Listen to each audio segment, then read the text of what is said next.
बॉलिवूडमध्ये सौंदर्य, अभिनय आणि ग्लॅमरचा मिलाफ म्हणजेच आपल्या आवडत्या अभिनेत्री. त्यातही काही जणी अत्यंत उच्च शिक्षित आहेत तर काही जणी फारशा शिकलेल्या नाहीत. पण आज आपण एका अशा अभिनेत्रीबद्दल बोलणार आहोत जी ऐकून तुम्हाला विश्वास बसणार नाही की तिने कधीच शाळेचं तोंड सुद्धा पाहिलं नाही, आणि तरीही आज तिचं नाव आहे बॉलिवूडच्या टॉप अभिनेत्रींपैकी एक.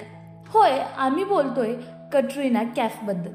16 जुलै 1983 रोजी ब्रिटिश हाँगकाँगमध्ये जन्मलेल्या कॅटरीनाचं बालपण फारसं सोपं नव्हतं. तिच्या वडिलांचं आणि आईचं लहानपणीच विभाजन झालं. तिचं संगोपन एकट्या आईने केलं, जी एक समाजसेविका देखील होती.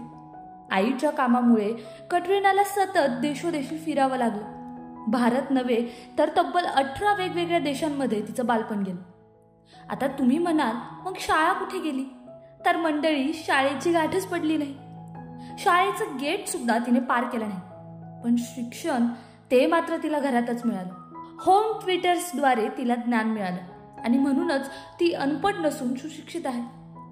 जगभर फिरलेली ही मुलगी अखेर भारतात आली, स्वप्ननगरी मुंबई, आणि इथेच सुरू झाला तिच्या फिल्मी करिअरचा प्रवास. बूम पासून सुरुवात झाली आणि नंतर अजब प्रेम की गजब कहाणी, एक था टायगर, धूम 3, जब तक है जान, मेरे ब्रदर की दुल्हन, बँग बँग आणि टायगर 3 अशा सुपरहिट सिनेमांनी ती प्रेक्षकांच्या मनात घर करून बसली.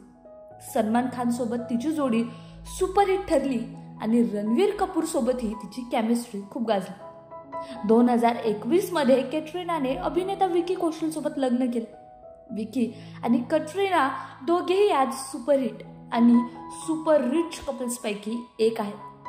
आज कटरीनाचं एकूण नेटवर्थ जवळपास 225 कोटी रुपये, म्हणजेच शाळेत न गेलेली ही अभिनेत्री आज करोडोची मालकीण आहे.